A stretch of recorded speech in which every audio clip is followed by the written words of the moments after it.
quand le confinement est arrivé, les choses ont été assez simples. C'est-à-dire que voilà, on a chacun pris l'ordinateur sous le bras, on est chacun allé chez nous et s'est mis en place le télétravail. La problématique qui s'est posée assez rapidement, ça a été que pour échanger, il y avait toujours entre nous un écran ou un téléphone, mais qu'on avait toujours quand même ce besoin d'échange au quotidien. Et assez vite, à quoi ressemblaient mes journées, c'était devant l'ordinateur, j'arrêtais la visioconférence, allez hop, coup de téléphone, et pendant que je suis au téléphone, je reçois un autre appel de Marianne et un autre appel de Léa, et donc il faut que je rappelle Marianne, il faut que je rappelle Léa.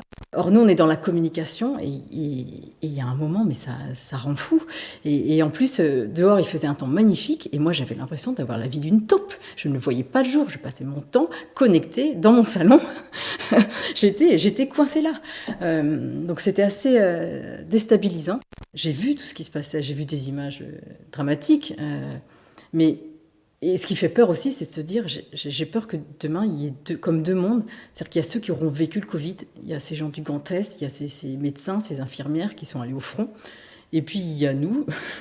La leçon que je pourrais en tirer, c'est la nécessité des solidarités humaines. Je l'ai vraiment vécu parce que ma maman vit seule dans un appartement à Rennes, et moi étant dans le Finistère, j'étais loin d'elle, et donc je ne pouvais pas l'aider juste pour des choses toutes bêtes comme aller faire ses courses, lui chercher du pain. Sauf que quand je l'ai au téléphone et qu'elle me dit que ça fait 15 jours qu'elle n'a pas mangé de pain, enfin, ça me fend le cœur. Et d'un coup, j'ai pensé à un ami d'enfance qui tient une boutique près de chez elle. Du coup, je l'ai appelé et je lui ai demandé, voilà, dans les commerçants de la rue, est-ce qu'il y a quelque chose organisé pour pour aller livrer les personnes qui sont isolées.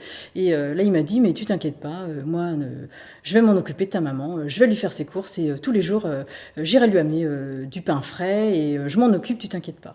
Et là, j'ai trouvé ça mais juste fantastique, quoi. C'est-à-dire qu'il y a des solidarités humaines, des élans de solidarité qui se sont déployés, et je me dis, il a fallu une crise pour que se passent des choses comme ça. Moi, j'ai jamais passé autant de temps non plus avec mon voisin, à se partager des choses, à faire du troc. Donc, vraiment, ce qu'il en sort, je trouve, de positif et qu'il faut garder pour l'avenir, c'est gardons cette solidarité, cette proximité entre les hommes qui est nécessaire pour que le monde marche dans le bon sens.